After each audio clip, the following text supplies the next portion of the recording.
Queremos invitar para esta siguiente presentación a nuestro secretario de Gestión Educativa, el señor Max Gulmanelli, quien va a estar a cargo de esta apertura.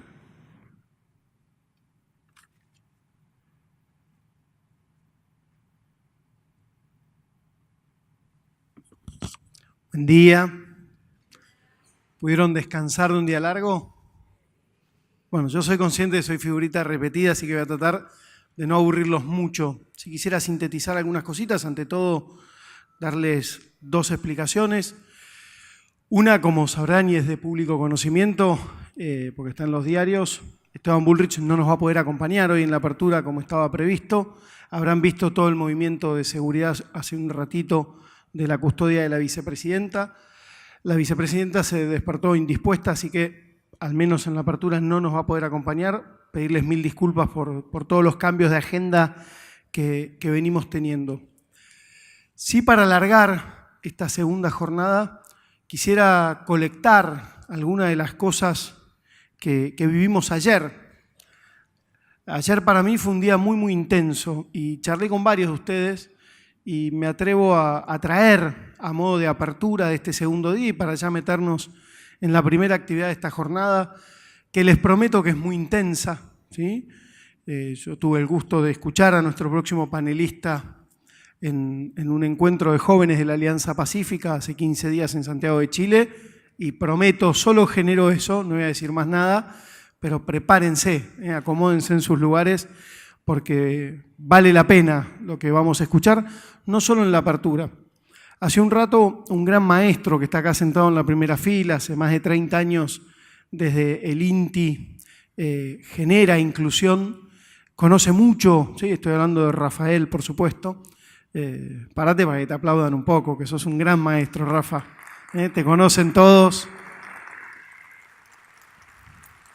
Es un joven de una inmensa experiencia y tiene una energía que a mí a los 45 años me gustaría tener la energía que tiene Rafael a los 54.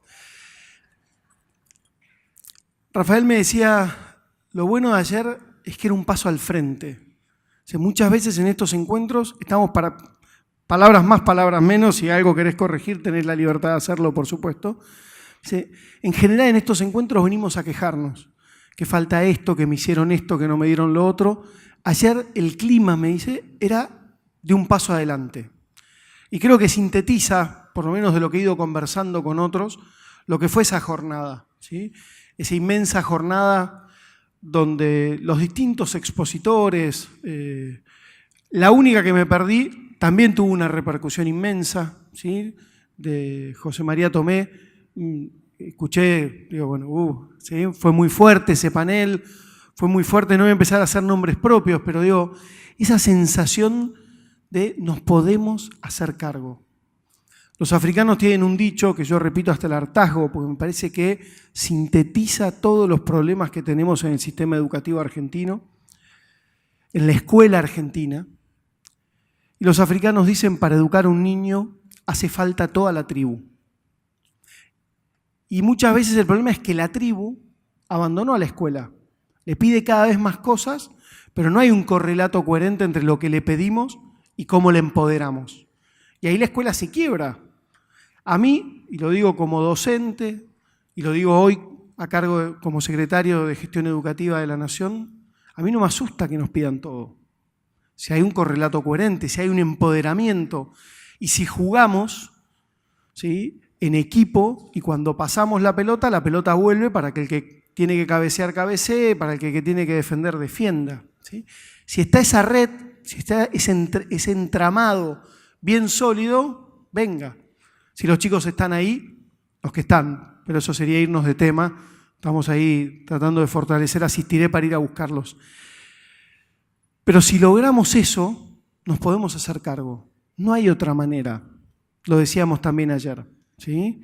No hay manera de que la escuela pueda dar respuesta si no lo hacemos juntos, si no reconstruimos para lanzarnos hacia adelante ese pacto familia, escuela y comunidad. Primeros educadores, como decía Adrián Dalasta, sin lugar a dudas, la familia, la que sea, papá y mamá, la figura que tengamos ahí, el adulto responsable que le haga de referente, y tenemos muchos chicos que hoy no tienen referentes. Y en muchos casos, y en distintos niveles socioeconómicos, viven con adultos a cargo, pero no tienen referentes. Juan Pablo II ya decía, somos una generación de huérfanos con padre y madre. Fuerte, somos una generación de huérfanos con padre y madre. Y creo que de eso se trata este simposio, de poder hacernos cargo, de poder ponerle el cuerpo a la Argentina, de poder decirle a nuestros niños, a todos nuestros niños, niñas, adolescentes y jóvenes, acá estamos, acá está la tribu. Acá tienen adultos para hacer piecito, subí. Quizás esa imagen de la equidad, ¿sí? Tendríamos que en vez de poner tarimas, poner adultos. Acá estamos para hacernos cargo, juntos, entre todos y para todos. Así que, sin mucho más discurso, porque ya me escucharon un montón ayer, vamos a empezar. Les decía, tuve la dicha de conocerlo en este encuentro de jóvenes de la Alianza del Pacífico. Más de 1000 jóvenes reunidos en Santiago de Chile, me invitaron ahí también a decirles unas palabras. Y la verdad que vale la pena escucharlo porque tiene una mirada que enriquece y tiene una sonrisa que ilumina. Así que sin más preámbulos, tengo el gusto de presentarles a Juanro Aguilera, que desde Santiago de Chile, hace 10 días nomás se enteró de esto y dijo, ahí voy a estar, no voy a poner tonada chilena porque ya sería mucho. Juanro, bienvenido, gracias por acompañarnos. Les pido fuertísimo el aplauso porque vale la pena.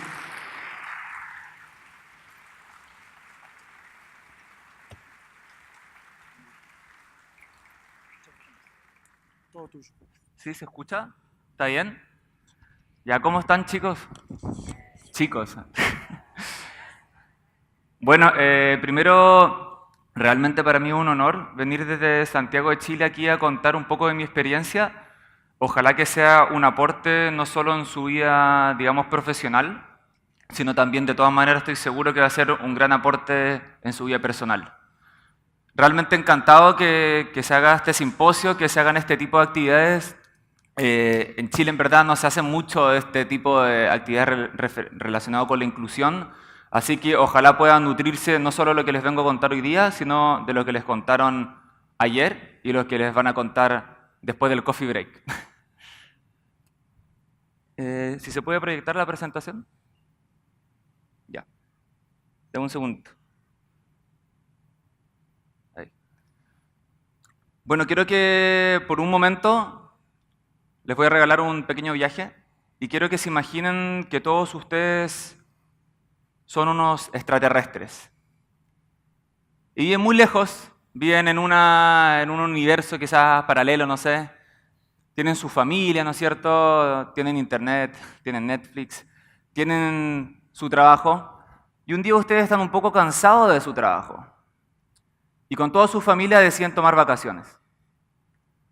Se meten en internet allá, no sé, ven todos los países, todos los planetas que están disponibles y les llama mucho la atención el planeta Tierra. Al siguiente día ustedes agarran su nave espacial y viajan a la velocidad de la luz y empiezan a entrar en la atmósfera, ¿no es cierto?, aquí del planeta Tierra. Y mientras ustedes van entrando lentamente, toda la gente que está aquí en el planeta Tierra la empieza a mirar así, aterrado hacia arriba. ¿Cómo ustedes creen que se sentirían con la recepción de esa gente? Más importante, ¿cómo ustedes realmente se sentirían con esa recepción que quizás al verlo podría parecer que viene un bicho raro de otro lado, ¿no es cierto? Es así como yo me sentí gran parte de mi vida, y si no los primeros 25 años cuando yo salía de mi casa. Me sentía observado, siendo Chile por lo menos un país muy prejuicioso, no solo en cuanto a temas de discapacidad física, sino el hecho de ser diferente. Y con eso nací, con las miradas y pensando que ser diferente era algo negativo. Mucha gente, al ver a alguien con alguna diferencia, por lo mismo digo, no solo de alguna discapacidad física, tiende a etiquetarnos, ¿no es cierto? En vez de conocernos dice, este tipo no puede hacer las cosas. No, este tipo tiene plata, no, este tipo, etc. y no nos damos el tiempo para conocer a esa persona. Porque finalmente todas las personas tenemos muchas virtudes, pero si no nos damos el tiempo para conocerlas, obviamente no las vamos a descubrir. Probablemente los mismos doctores en la sala de parto no haber pensado lo mismo, que yo iba a ser un bichito raro, que no iba a tener la fuerza de salir adelante, que no iba a ser una persona autónoma y probablemente que siempre iba a necesitar la ayuda del resto para hacer mis cosas. Pero gracias a Dios, en esa misma sala de parto habían dos personas que, de hecho, obviamente si no las coloco en la presentación, me van a retar, que eran justamente mis viejos. A ver. Aquí creo que... Ahí. Esos son mis viejos. Mi papá debe haber sido como el primer hipster en Chile con esa barba, no sé. Me extraño. Ya no se usa mucho eso. Mis padres, al contrario que quizá alguna gente piensa, pueden decir que cuando uno tiene algún niño con alguna discapacidad, por ejemplo física, pueden tender a ser súper sobreprotectores, ¿no es cierto? Como de encerrarlo en la casa. Y eso en la generación de mis abuelos pasaba mucho. Cuando un niño, por ejemplo, tenía síndrome de Down, lo escondían en las casas. Hoy en día ya no se hace eso. Incluso los niños con síndrome de Down también hoy en día están trabajando y laburando, como se dice acá. Yo creo que mis viejos eso es lo que hicieron mejor. Más allá de entregarme las habilidades, digamos, duras o técnicas, siempre creyeron en mí. Y eso lo valoro hasta el día de hoy. El hecho de darme la libertad y darme como esas alas, digamos, para volar y estar aquí. Porque si no fuera por eso, probablemente no estaría aquí hoy día y estaría en mi casa encerrado, no sé, jugando PlayStation o algo así. Y es súper importante eso. Yo creo el hecho de reconocer que incluso alguien que tenga habilidades diferentes, digamos, o alguna discapacidad física o mental, igual tiene habilidades. Quizás no son las mismas habilidades, quizás son habilidades diferentes, pero aún así es importante querer. Porque no solo basta que esa persona, ese individuo, en mi caso, crea en mí, sino también el entorno tiene que creer en él para darle las oportunidades. Las oportunidades obviamente se buscan, el individuo la busca, pero al mismo tiempo tienen que abrirse las puertas. Y yo creo que si nosotros empezamos a transformar los países un poco menos prejuiciosos y nos damos cuenta que esas personas también son igual de capaces, o incluso en algunas áreas mejor que nosotros, también de todas maneras vamos a empezar con esa educación a abrir puertas. Como todo niño, obviamente, es importante que uno se rodee de un círculo positivo, ¿no es cierto? De una familia, de compañeros, digamos, amigos y en el trabajo. Pero todo niño también nace con miedos. Hay niños, por ejemplo, que le tienen miedo a la oscuridad. Hay niños que tienen miedo, digamos, o jóvenes, a tener quizás algún proyecto, alguna banda, no sé, de rock, y de repente se disuelve ese grupo. O tener algún proyecto personal que se venga abajo. Y también pasa cuando uno ya es más adulto, ¿no es cierto? Quiere emprender, tiene algún proyecto, tiene toda esta expectativa y de repente se viene abajo eso. Mi gran miedo cuando yo era chico, cuando yo era pequeño, era justamente lo que estoy haciendo ahora. El hecho de exponerme a gente que yo no conocía. De hecho, era los alumnos que siempre estaba al final del curso escondido y me daba mucho temor salir adelante. Y hay una situación que siempre en torno a eso se repetía todos los años. Se me mete un poco el puntero aquí, pero tranquilo. Que era una playa en Chile llamada El Quisco, que está en el litoral de ahí de cerca de Santiago, como 1 hora y media. Me estoy comiendo un helado, un rico helado. Debe haber sido el último helado que me comí ahora. Vale, son súper caros los helados en Chile, ¿no? O sea, como $10 un helado. Antes era como $3 eso. Era una playa que era muy repleta, que es muy conocida. De hecho, toda la gente, por lo menos en Chile, la conoce. Cerca de Viña del Mar, si alguna vez han ido para allá. Esta playa era repleta. Era como así como un shopping mall, pero mucho más gente. Uno estaba como casi que en el quitasol, la sombrilla de la otra persona, y tenía que estar como entrando a la playa como en puntillas para no pisar casi que como que la toalla de la otra persona. Y obviamente, en esa época, cuando ya había terminado obviamente la época escolar, digamos era enero y febrero, uno cuando va a la playa lo único que quiere es meterse al mar, ¿no es cierto? Entonces yo estaba esperando meterme solo al mar. Pero me daba mucho miedo sacarme la polera, sacarme la camisa, digamos. Entonces lo que yo hacía era que me sentaba, no de esta forma, obviamente, me sentaba en el borde y esperaba que se vaciara un poco la playa. Y cuando ya eran cerca de las 6 de la tarde, cuando había menos niños en la playa, decía, ya esta es la mía. Ahora puedo meterme porque hay menos gente que me mire. Y me sacaba la camisa y me colocaba una tabla de bodyboard, de esas que uno va, digamos, de guata, digamos, de pecho, y me metía al mar. Y me la colocaba aquí pegada al hombro, de alguna forma como escondiéndome de la gente. Y empecé a caminar así lentamente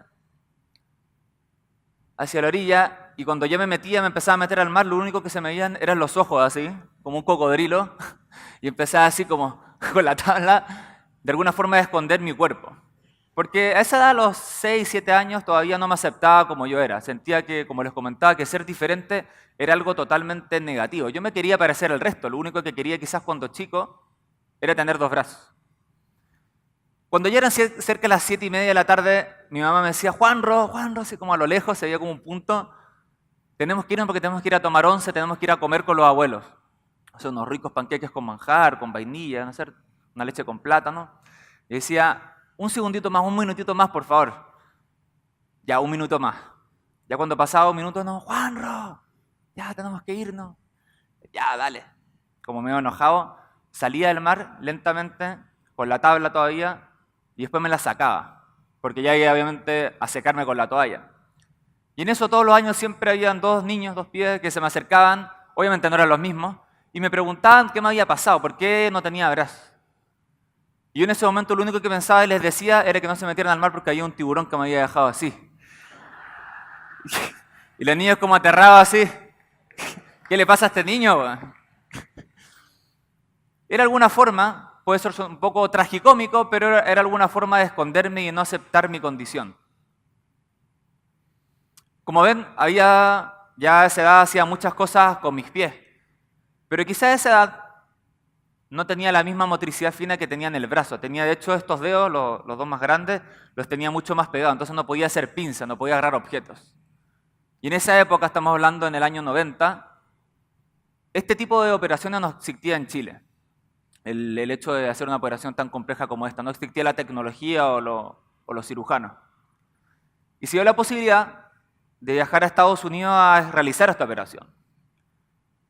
Como niño, obviamente, yo tenía mucho miedo, porque siempre cuando uno es, no sé, niño de 5, 7 años, incluso ya quizá a alguna gente mayor le pase, le tiene miedo a las inyecciones.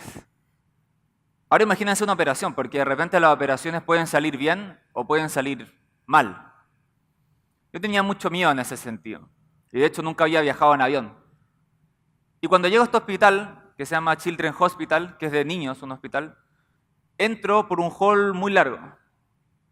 Bastante temeroso con la mano de mis viejos. Así. Y cuando llego al counter, digamos al front desk, miro hacia la izquierda y encontré muy particular y extraño que habían 2 niños que lo estaban pasando muy bien y estaban sentados así.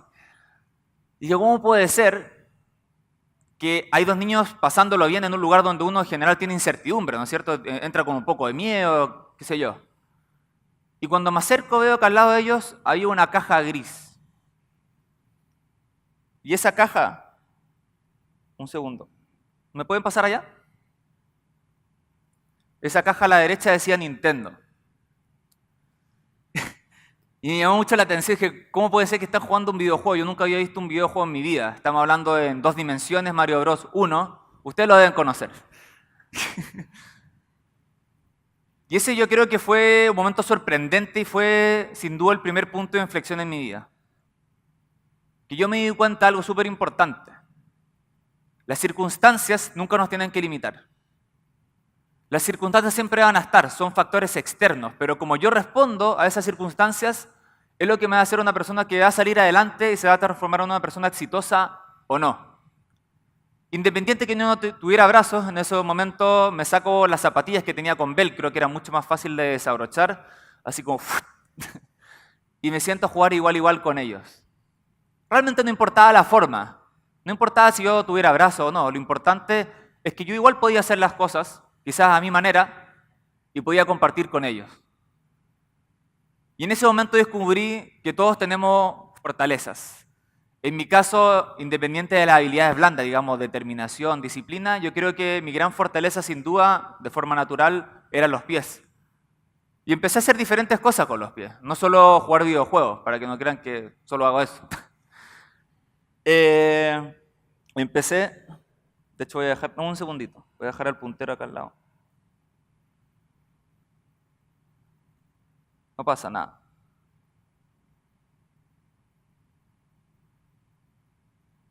Me voy a dejar acá.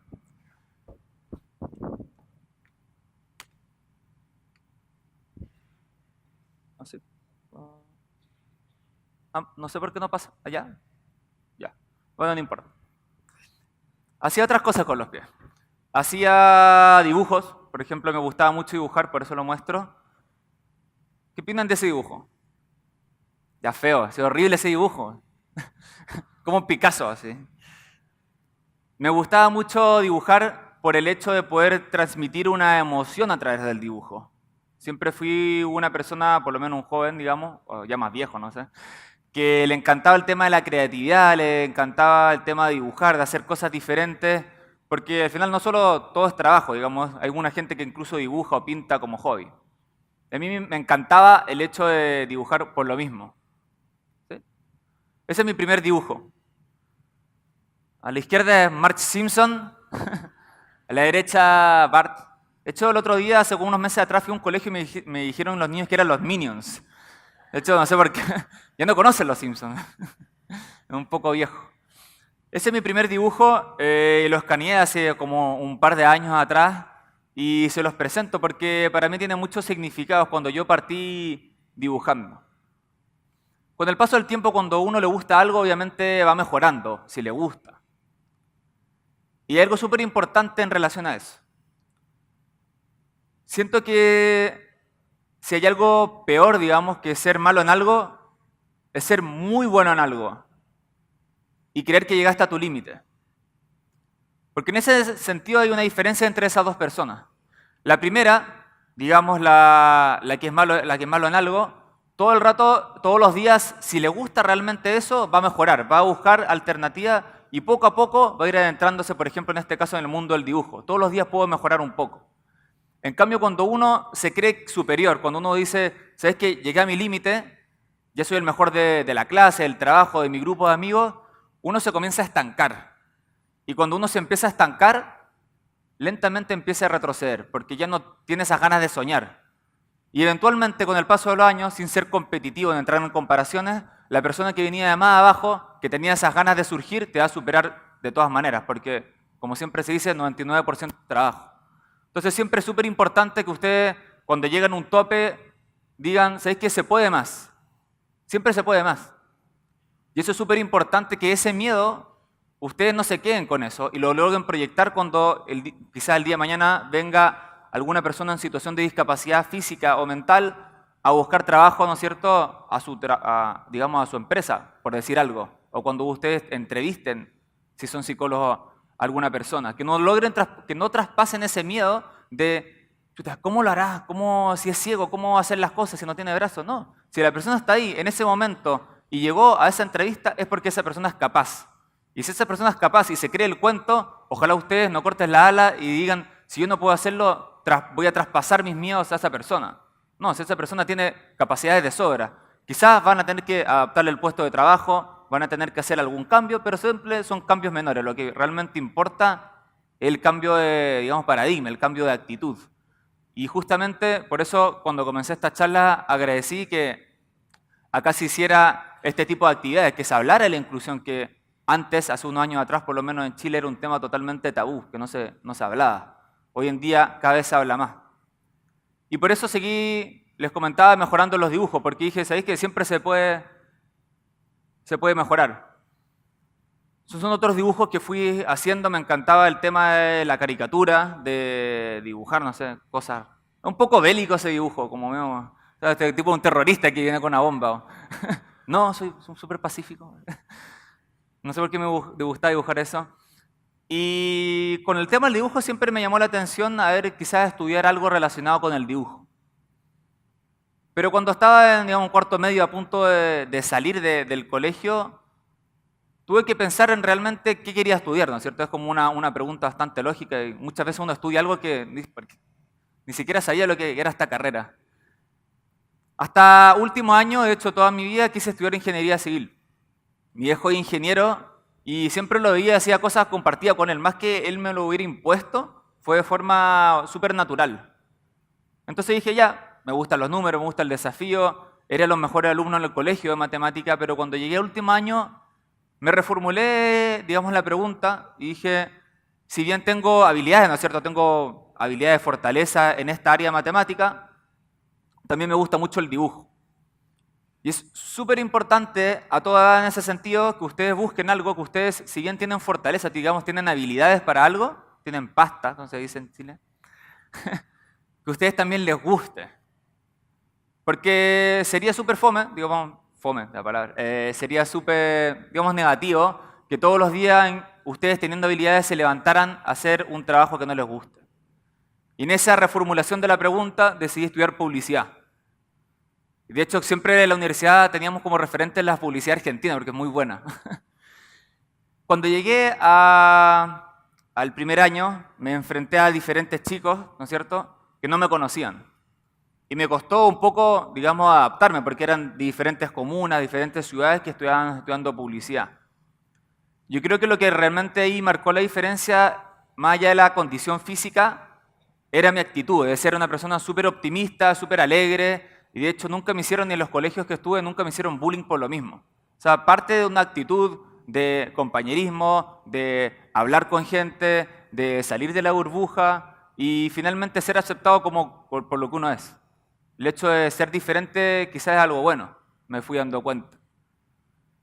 Cuando se estaba acercando el último año de publicidad, digamos, dije, me da un poco de miedo buscar trabajo. No sé si cómo hacer la aceptación de la agencia de publicidad al verme, no sé, quién sabe. Pero aún así decidí mandar mi portafolio de trabajo a las 5 mayores agencias de Santiago. Una de ellas me respondió, las otras no. Eso es natural. Quizás no por la condición física, porque ni siquiera sabían que no tenía brazos. Es por los trabajos. Quizás no eran los espectaculares, pero por lo menos tenían una buena base. Y hay una agencia que me respondió que se llama Prolam, allá, es la agencia Young & Rubicam, acá en Argentina. Y me responde, me dice, ¿sabes que nos gustaron sus trabajos? Por favor, venga a la entrevista. Y yo como todo nervioso, así como que no podía creerlo, primera vez que me habían respondido de una empresa.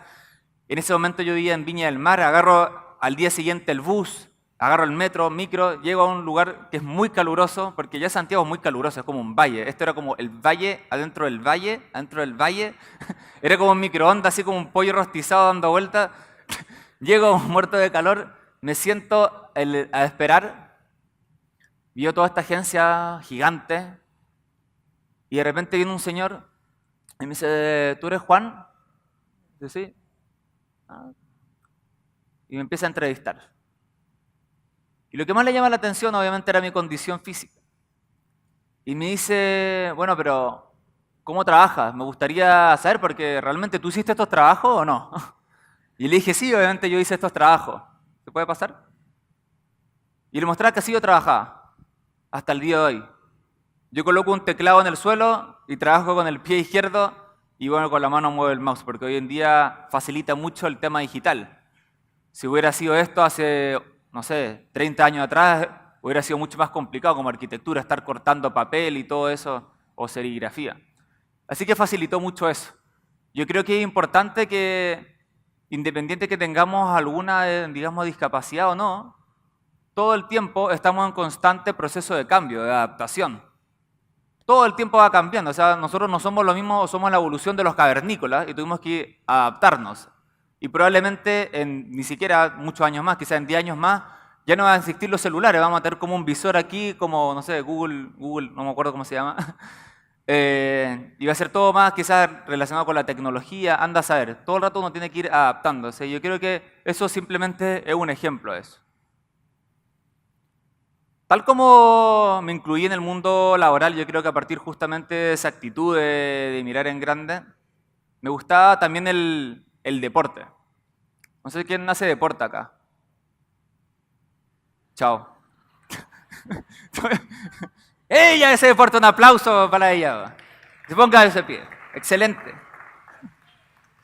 Ya, no significa que tenga que hacer Usain Bolt, de repente pueden salir ahí del gimnasio 15 minutos. También es deporte, caminar también es deporte.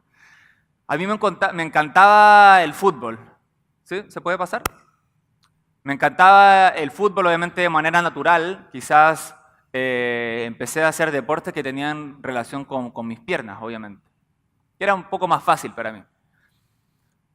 Era un día de mi cumpleaños, estaba cumpliendo 7 años, y la gente en Chile no es muy puntual, de hecho, muy impuntual. Me acuerdo que tenía en ese momento afuera de mi casa unos globos, así como de Winnie the Pooh, la Sirenita, medio rosados, que eran el cumpleaños de mi hermana, que todavía habían quedado, porque estaba de cumpleaños el mismo mes que yo.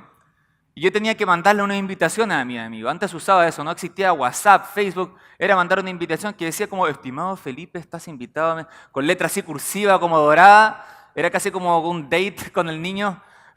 Por favor, así como una cita ciega. Estás invitado, ok, 24 de agosto, como 2 meses de anticipación. No sé si esperar a los amigos o esperar a los regalos, ya, pero lo estaba esperando, eran cerca de las 3 de la tarde y los amigos no llegaban. Y me empecé a cuestionar si tenía amigos o no. Y ya cerca de las 4 todavía seguían sin llegar. Y en ese momento pensé en qué podía hacer como no tenía estos amigos aquí, o sea, en este momento de ocio. Y me acuerdo que en ese momento agarro un balón de fútbol y lo comienzo a patear contra una pared que había. Digo, ya como jugando como fútbol tenis, digamos. Digo, ya entretenido, pero quizás puedo hacer algo más. En ese momento agarro un balón, que no sé, ahí está. Agarro un balón de fútbol y me pongo, como se dice, informalmente en Chile se dice echar, pero dominar el balón. Y empiezo a hacer esto.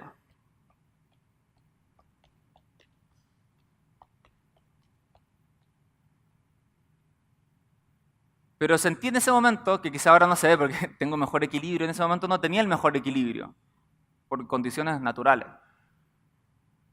Y me acuerdo que me siento, en el suelo, obviamente, y comienzo a hacer así, a dominar al balón.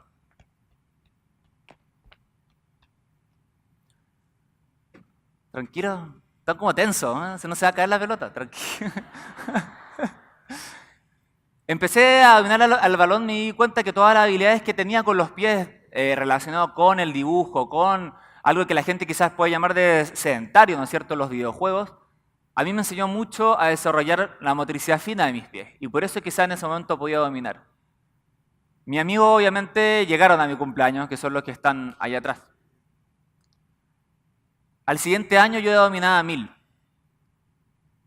Todos los días obviamente fui dominando un poco más, no es de un día para otro que uno logra alcanzar los objetivos. Un día empecé dominando, me acuerdo, 25, mi viejo dominaba 30, y me decía, bueno, domino más que tú, y yo como, no puede ser que este viejo, aunque no hace nada de deporte, pueda dominar, bueno, 30, y así fui obviamente mejorando en el tema de dominar a la pelota. Siento que la competencia en ese sentido es con uno mismo. La idea realmente es transformarse en una mejor versión de ustedes mismos y no estar todo el rato comparándose con el otro. Por eso es súper importante que ustedes reconozcan que cuando ven a alguna persona con situación de discapacidad, esa persona tiene diferentes capacidades. Quizás no es quizás, no sé, buena para matemática, buena para lenguaje, habilidades blandas, pero quizás tiene otras habilidades que son diferentes. Yo creo que justamente en valorar esa diversidad está realmente el cambio, en aceptar que todos somos diferentes y todos tenemos diferentes cualidades. Comencé a dominar el balón por un tema de curiosidad y eso es súper importante, o sea, el hecho de preguntarse, ¿será posible que se pueda dominar 30? ¿Será posible 31? Y así comencé a hacer diferentes trucos un día, haciendo zapping, porque no existía Netflix en ese momento, la televisión era muy aburrida, no existía cable, veo un comercial de Nike y me llama mucho la atención los trucos que hacían.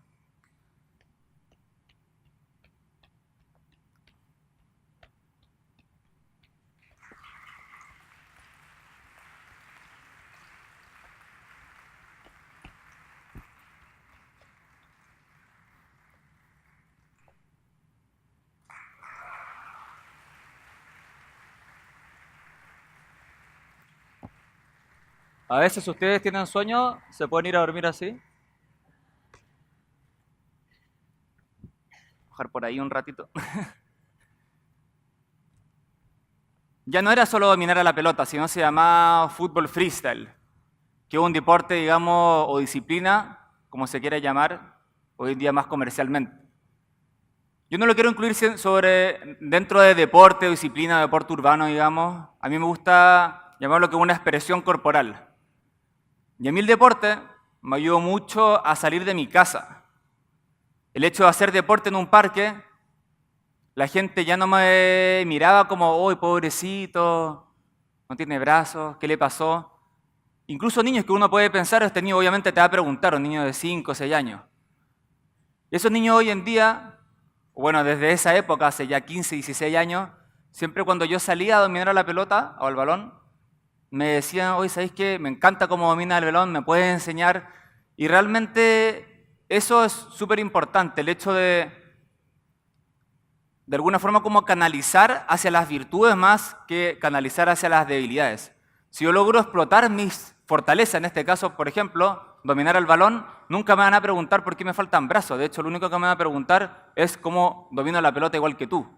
Y justamente ese es un gran desafío, el hecho de potenciar no solo nuestras fortalezas, sino enfocarnos en potenciar las fortalezas del resto, o sea, empoderar, tener equipos de trabajo con diferentes carreras, de diferentes visiones, hombres, mujeres, de diferentes edades, justamente, porque cada uno tiene diferentes habilidades y cada uno tiene diferentes puntos de vista.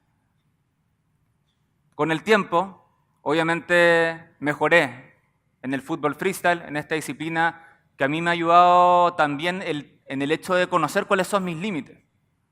Porque al final todos tenemos límites, pero todos los podemos superar. Y muchas veces nosotros nos tiramos hacia abajo y decimos, ¿sabéis qué? No puedo hacer esto. Realmente a la primera, así como, ¿puedo hacer? No puedo dominar a la pelota. Pero ya bueno, pero ¿cuántas veces has intentado? Yo creo que esa es realmente la pregunta. ¿Qué es intentar? Para alguna gente intentarlo es agarrar el balón y dominar 3 veces y decir, no lo voy a hacer. Pero para otra gente, quizás estar 1 año hasta dominar 10. Justamente en esa perseverancia está lo que es realmente, siento yo, importante. Y lo que realmente marca la diferencia, el hecho de no dejarse llevar por la frustración. O sea, el hecho de todos los días saber que no todos los procesos son rápidos, pero si nosotros vamos mejorando día a día, así como baby steps, como un bebé, todos los días, un poquito más, podemos alcanzar cosas sorprendentes. ¿Sí? ¿Se puede pasar?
Muchas veces, cuando escuchamos la palabra, ¿sí?, adversidad, lo vemos como algo negativo.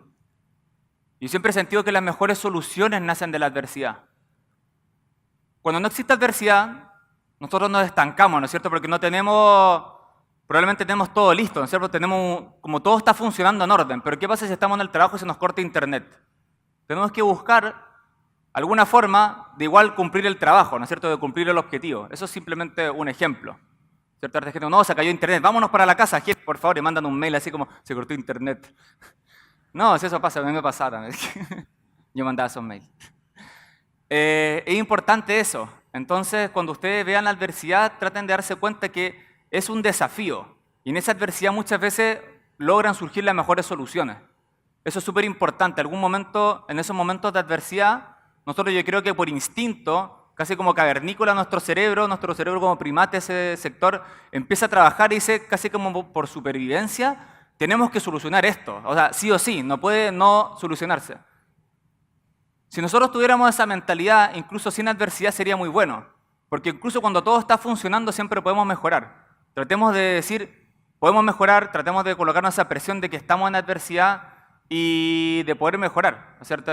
El tema de gestión con niños con alguna discapacidad, etcétera, en colegios, en empresas, diferentes proyectos. Yo creo que es sumamente importante no estancarse en los mismos modelos hace 20 años, estar constantemente buscando nueva información y también proponiendo. Yo creo que es súper importante en ese sentido ser diferente, o sea, usar la creatividad para gestionar diferentes proyectos, pero no solo a partir de lo que nosotros vemos, sino a partir, como vieron, a partir de nosotros también de lo que podemos crear.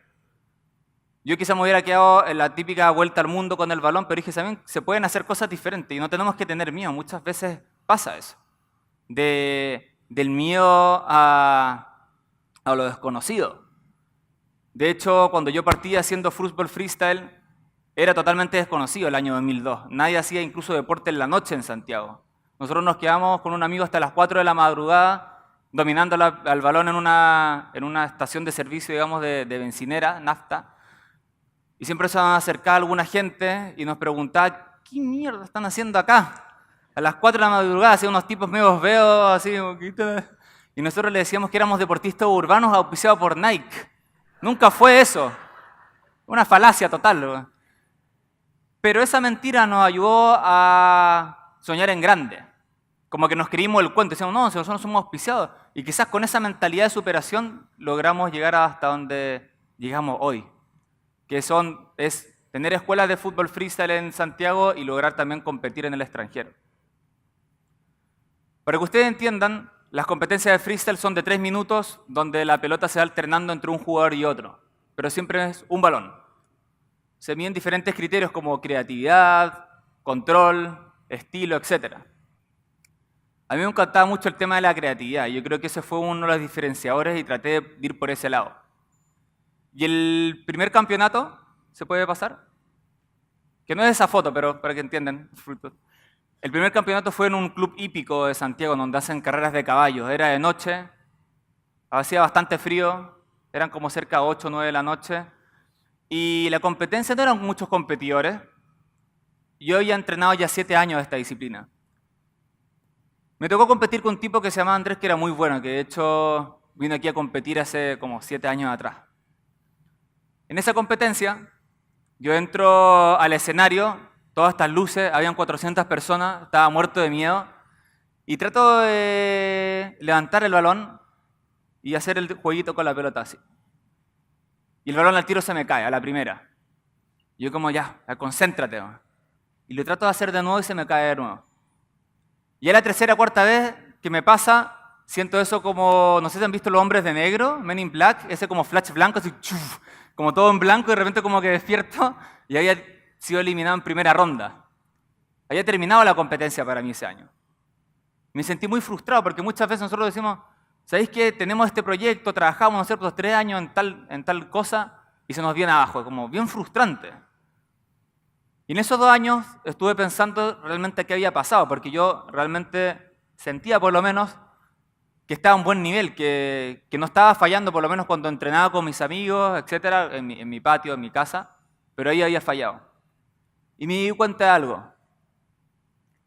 Me había dejado llevar por el miedo de lo que la otra gente pensaba de mí en ese momento. Probablemente, oh, ¿por qué tienen de caridad Red Bull a este niño con discapacidad? Casi que una empresa que trabaja la caridad simplemente para mostrar el tema de diversidad. Eso rimó. A mí me tenían ahí no por eso, sino porque yo también podía ser y dominar de igual a igual con ellos. Así que con ese miedo de lado dije, ¿sabéis qué? No me voy a dejar llevar por lo que la otra gente piense de mí, por los prejuicios, sino realmente por lo que yo valgo. Y yo valía mucho más que esas miradas en ese momento. Y así es porque el siguiente año, los siguientes 2 años, en el campeonato en Valparaíso, logré llegar a semifinal. Que bueno, si puedo llegar a primera fase horrible, y ahora puedo llegar a semifinal, quizás en unos años más, un par de años más, puedo llegar a la final. Puedo superarme. Y así es como yo enfrenté la siguiente competencia. Me acuerdo que me metí incluso al gimnasio para tener pierna un poco más fuerte. No me sirvió de nada, como ven, pero era un poco más robusto, porque hubo un deporte de mucho impacto en la rodilla, ¿cierto? De caer así. Entonces un día iba al gimnasio y el otro día entrenaba freestyle fútbol.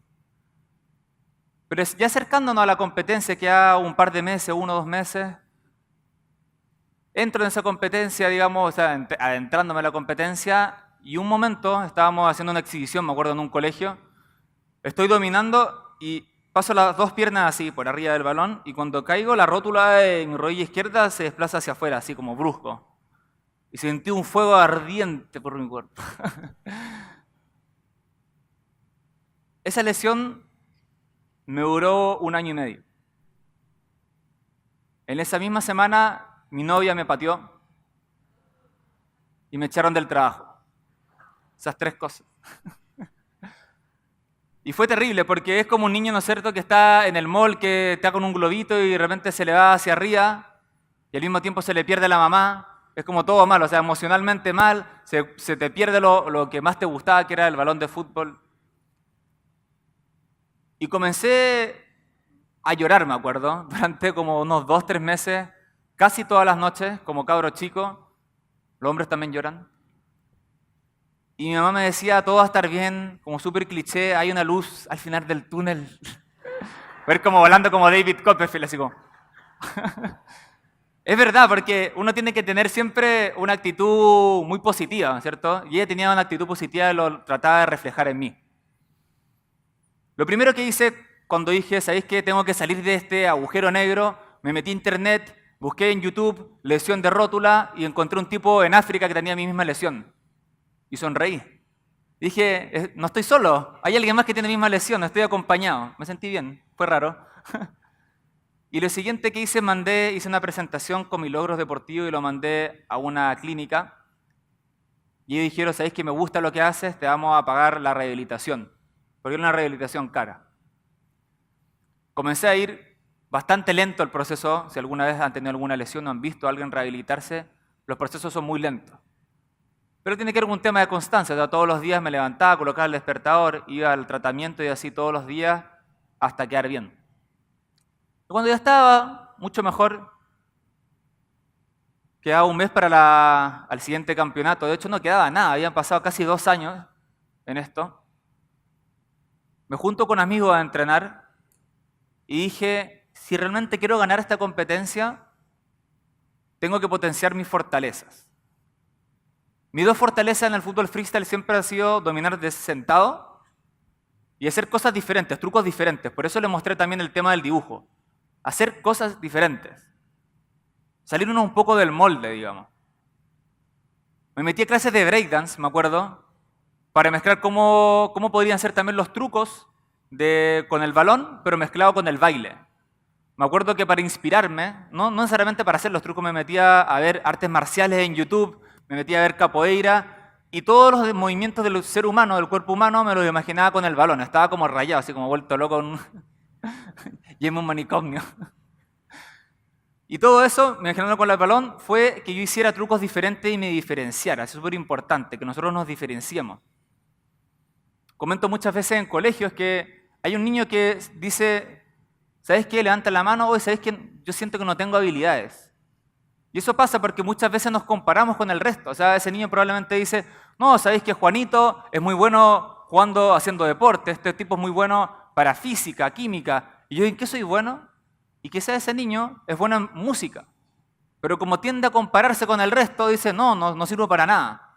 Es importante que nosotros valoremos lo que a nosotros nos gusta y lo que somos buenos. Eso es súper importante. En ese campeonato me acuerdo que llego, obviamente sin ese miedo de que la gente me mirara, y llego también con una actitud diferente de potenciar justamente estas fortalezas y decir, quizás si hubiera estado dominando de cabeza así, hubiera hecho, no sé, pasármela quizás como vieron el video de ojo a ojo y una vez más. Pero en ese mes que tuve para entrenar, dije, no, no voy a, entre comillas, perder el tiempo potenciando estas debilidades que es dominar de pie, pero sí puedo potenciar y diferenciarme haciendo esto otro. Y eso es importante que ustedes lo sepan.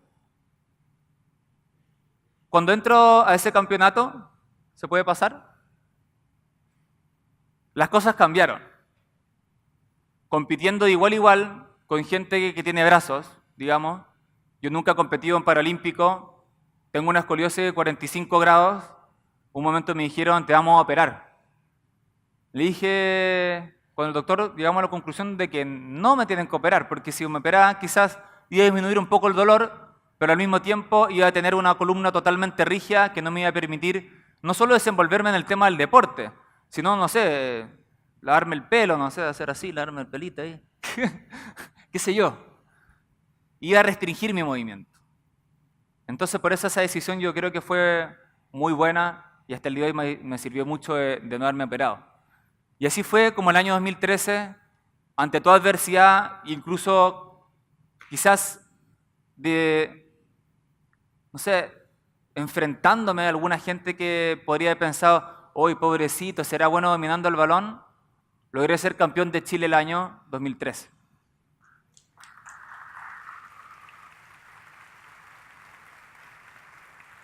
Les quería mostrar un pequeño video de lo que fue mi experiencia en el extranjero ese año. ¿Si se puede colocar el video?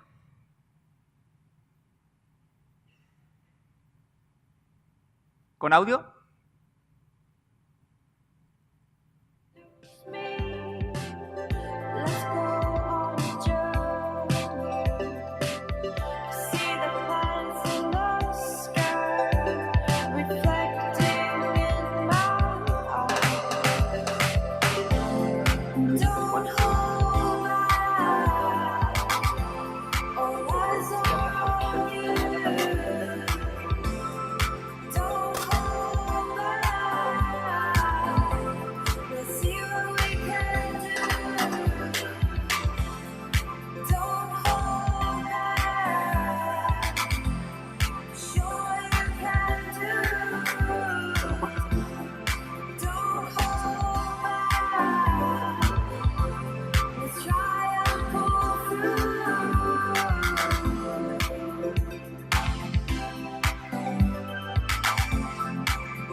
El siguiente.